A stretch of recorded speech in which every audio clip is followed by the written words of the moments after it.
So let's talk about S3. And when you start with S3, you have to start with buckets. So buckets is basically where you are going to put your objects. And so see buckets as giant directories and files as objects. The buckets must have a globally unique name.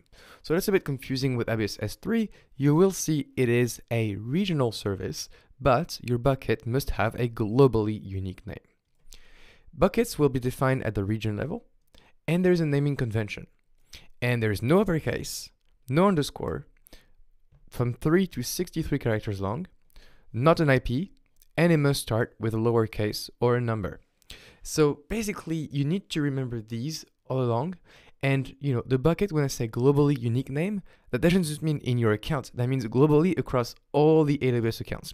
So when we create a bucket, we see we have to choose a name that no one else in the world has taken. Thankfully, we'll find one. So we're about objects. Objects, they're files, and they're identified by a key. A key is a full path. It's not just a file name. So if we have a bucket and we have myfile.txt, well, that's the key. That's the file name, right? But if we have a very long by buckets, my folder 1, another folder, myfile.txt, the key is the entire full path, okay, with the slashes. So all the way from my folder 1 to myfile.txt. So there's no concepts of directories within buckets, but the UI of Amazon S3 will trick you to think otherwise. But just so you know, there's no concept of directories. There's just a very, very long key name, okay? And it's okay for key names to have slashes. Now, object values is what goes in the file, so that's the content of the file, and the max size you can have is 5 terabytes, okay? So pretty big files.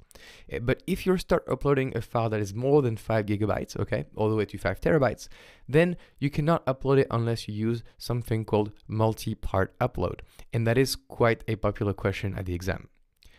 Your objects can come with metadata, and metadata is whatever you want. It's a value of key value pairs. And tags also to define your objects. You can have up to 10 tags, and they're again key value pairs. Tags are very useful for security and lifecycle. Finally, we'll see this in the next lecture, but there's a version ID if we enable versioning. So how about we just stop right here and get more familiar with objects and files into a hands-on. So in my Amazon dashboard, I will go and type S3 in the console, and so we go to the S3 home. Now, as you can see on the top right, it says global. So S3 does not require a region selection, but when you do create a bucket, it is basically attached to your region, and that can be quite confusing, okay? But it is a global, so that means that any region you are into, you can create your S3 buckets. So let's go ahead and create a bucket. I'll go clear and create a bucket, and now you need to create a bucket name. So if we create a bucket name, for example, I call it test, I'm pretty sure someone in the world will have a bucket named test. So if I click on next, it will say bucket name already exists. So even though that bucket name did not exist in my account, it exists in someone else's account. And so I cannot use a bucket name that is already used by someone else. But if I say the bucket of Stefan, probably no one else will have taken that name before. Now, if I go to the region, I choose wherever my bucket is going to be created. So as you can see, these are all the AWS regions that we have by default. And I recommend you choose something close to you. For me, it's EU Paris. You can copy the settings from another bucket, but for now, we're fine. We'll click on next, and we'll see there's a bunch of options around versioning, service access logging, tags, object level logging, encryption, etc., etc. We will do this in the next lecture, so for now, we'll just click on next. Finally, the permissions of our bucket. Basically, we can see that myself, I'm the owner, and so I can read, write objects, read, write object permissions, okay? For now, we do not grant public access to this bucket. That's a recommended way. And we do not grant Amazon Log Delivery Group to write access to this bucket. So everything looks good. We click on next, and basically all these are defaults. So here we can review the bucket creation. The bucket name is the bucket Stefan, and the region is in EU Paris. I'll go ahead and click on create buckets. And as you can see, the bucket has been provisioned. We can see in this little console that the region is specified as a column, as well as the access. Right now it says not public. So that's good. Now I go ahead in there and I need to create a file. So basically it says the bucket is empty. Upload new objects to get started. So what I can do here is click on upload. And here I can select a file. So I will choose a file, add a file, and I have a coffee.jpg file. I'll click on next. Here we can see some permissions. So as you can see, myself as the owner, I'm able to read and write that file and so on. I'll just click on next. I'll leave everything as the default. Here we can set some properties around the storage class. We'll see this in the next lecture. Encryption as well, another lecture. Metadata, as I said, headers, tags. Okay, so we can set a bunch of things. And then next, we can review everything that was set. So currently everything's at the default. It's pretty empty, but this is enough for us. We'll click on upload. Now, as you can see, my coffee file has been opened and uploaded. And now we can go and click on it.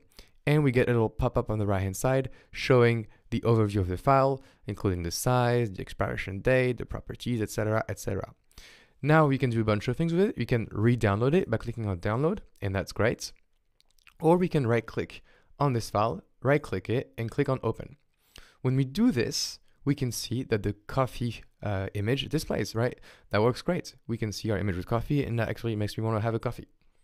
But if we go back here and click on this file, and then click on the link right here, and open it in the new tab, we see that we get a access denied exception. That's because I am not allowed to view that file using that link. That's because my bucket is a private bucket, and I'm trying to access it from the URL right here. So there's a small distinction between opening up a file by right-clicking and doing open, in which case it will evaluate my permission as an AWS user, versus clicking on that link on the right, on this here, which is basically going to be a public link. So a small distinction here, we'll see what that means in the next lecture, but just to give you an idea that there's two ways to open a file in AWS. There is the right click open, or there is using the link on the right hand side. One gives you a working experience, one doesn't work. Another thing you can do is create a folder. As I said, folders are a bit virtual in Amazon S3. They makes you appear like you have folders, but basically they just create a full key path. So I can have an images in here, open up this and upload a file again. I can upload the very same file and just click on upload to be a bit quicker. So now basically we have two keys in our bucket. We have coffee.jpg at the very root of our bucket. And then in the image directory, we also have a coffee.jpg. So that's another full key. The key is images/coffee.jpg. So I hope that makes sense. And finally, this is a bucket. So you're able to do a bunch of stuff.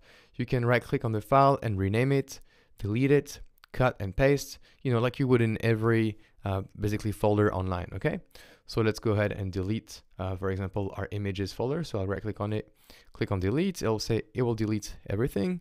Okay, please delete, and we're done. So that's about it, just to get started with Amazon S3. Obviously, there's a bunch of things we still need to see, but so far we've seen the basic operations around creating a bucket and creating files and viewing these files. Hope you liked it, and I will see you in the next lecture.